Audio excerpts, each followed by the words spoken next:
আসসালামু আলাইকুম। আজকের ভিডিওতে আপনারা দেখতে পাচ্ছেন যে আমি মাউস দিয়ে যেখানে আমি ক্লিক করছি সেখানেই কিন্তু একটি সেল হাইলাইট হয়ে যাচ্ছে। তো এই কাজটা কিভাবে করবেন সম্পূর্ণ ভিডিওতে আমি এই বিষয়টা দেখানোর চেষ্টা করব। তো ভিউয়ার্স, এই বিষয়ে কিন্তু আমি আরও ভিডিও এই পুতুল টিচ এবং পুতুল আলতাব এবং পুতুল টিচ ফেসবুক পেজে অনেকগুলো ভিডিও দিয়েছি। এখন যেটা দেখাচ্ছি শুধু সেল অর্থাৎ শুধু রুলে। আমার এরকমও ভিডিও রয়েছে সম্পূর্ণটা এদিকে যে কলাম সহ, আপনি যখন এই কলাম এবং এই রো হাইলাইট হবে, এই ধরনের ভিডিও রয়েছে।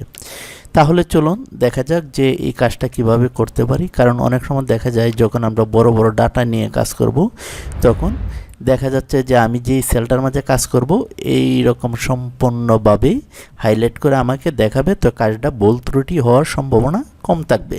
তাহলে চলুন আমরা শুরু করি। তো আমার এটার মাঝে অলরেডি করা রয়েছে, আমি নতুন আরেকটি পেজের মাঝে করব। আমি যেটার মাঝে করব আমি এইটার মাঝে করি, অথবা এখানে এইটার মাঝে করতে পারি, অথবা আপনি ইচ্ছা করলে এখানে নিউ পেজেও আপনি কিন্তু করতে পারেন। তবে নিউ পেজেই করে দেখাই।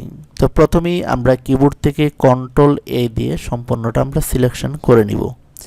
কন্ট্রোল এ দিয়ে সিলেকশন করার পর আমরা এই যে এখানে কন্ডিশনাল ফরম্যাটিং এখানে চলে আসব। আসার পর এই যে নিউ রুল, এই নিউ রুলে আমরা চলে আসব। তো ভিউয়ার্স, এই যে উপরে যতগুলো অপশন দেখছেন প্রত্যেকটারই কিন্তু আমার ভিডিও রয়েছে, এই পুতুল টিচ ইউটিউব চ্যানেলে দেখতে পারেন। তো আমরা আজকে দেখব হচ্ছে use a formula to determine which cell to format, এটা আমরা শিখব। তো এখানে আমরা যেহেতু হাইলাইটের কাজটা করব, তার জন্য এখানে সমান সমান দেব, সমান সমান দিয়ে বড় হাতের আর ও ডাব্লিউ লিখে দেব, লিখে দিয়ে ফার্স্ট ব্র্যাকেট লাস্ট ব্র্যাকেট দিয়ে দিব, তারপর আবার সমান সমান দেব, দিয়ে এখানে বড় হাতের সি লিখে ই ডাবল এল দিয়ে দিব, দিয়ে তারপর আমরা ফার্স্ট ব্র্যাকেট দেব, দেওয়ার পর ডাবল ইনভার্টেড কমা, আবার বড় হাতের এ ও ডাব্লিউ রো লিখে আবার ডাবল ইনভার্টেড কমা, আমরা ব্র্যাকেট ক্লোজ করে দেব।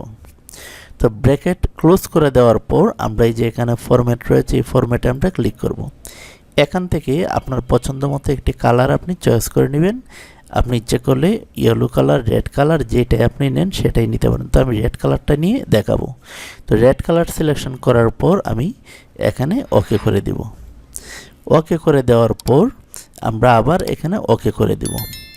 ওকে করে দেওয়ার সঙ্গে সঙ্গে দেখুন এখানে কিন্তু একটা রো হাইলাইট করে নিয়েছে। তো এখন আমরা অন্য কোথাও কিন্তু ক্লিক করব না, যেইভাবে রয়েছে ঠিক সেইভাবেই থাকবে। আপনি যদি ক্লিক করেন তো ফর্মুলাটা চলে যাবে। তারপর আমরা এই যে দেখুন আমরা যেই শিটের মাঝে কাজটা করছি সেটা হচ্ছে শিট নাম্বার 1। তো আমরা মাউসের রাইট বাটনে ক্লিক করব, ক্লিক করার পর যেই শিটে আপনি কাজ করবেন সেই শিটের উপরে রাইট বাটনে ক্লিক করবেন, তারপর বিও কোড এটাতে আমরা চলে আসব।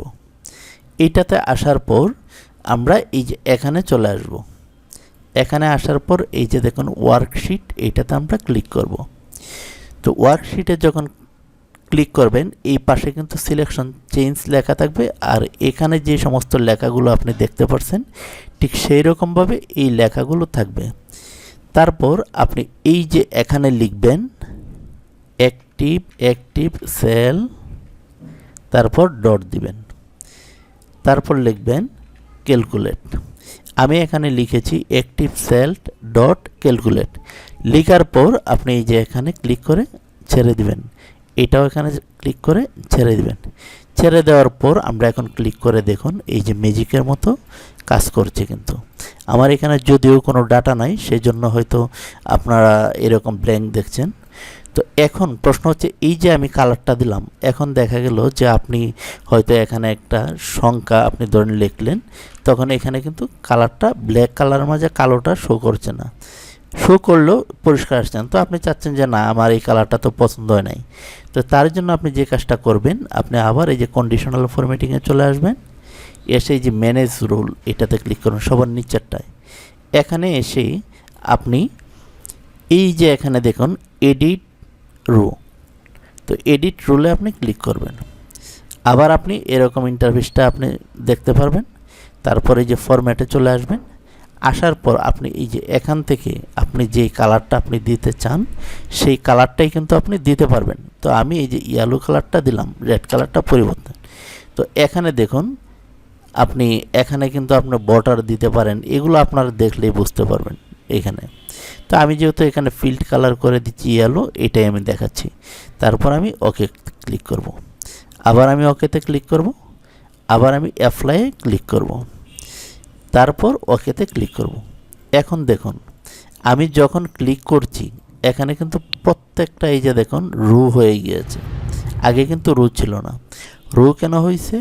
কারণ আমি এই যে এখানে এসে কিন্তু এডিটে এসে আমি এই যে ফরম্যাটিংয়ে এসে আমি এই বর্ডারটা আমি দিয়ে দিয়েছি, এই কারণে রো চলে আসছে। যদি আপনি রোটা মাইনাস করতে চান এখানে নো দিয়ে ওকে দিয়ে আবার ওকে দিয়ে অ্যাপ্লাই ওকে দিয়ে দিবেন। এখন দেখুন রোটা কিন্তু নেই।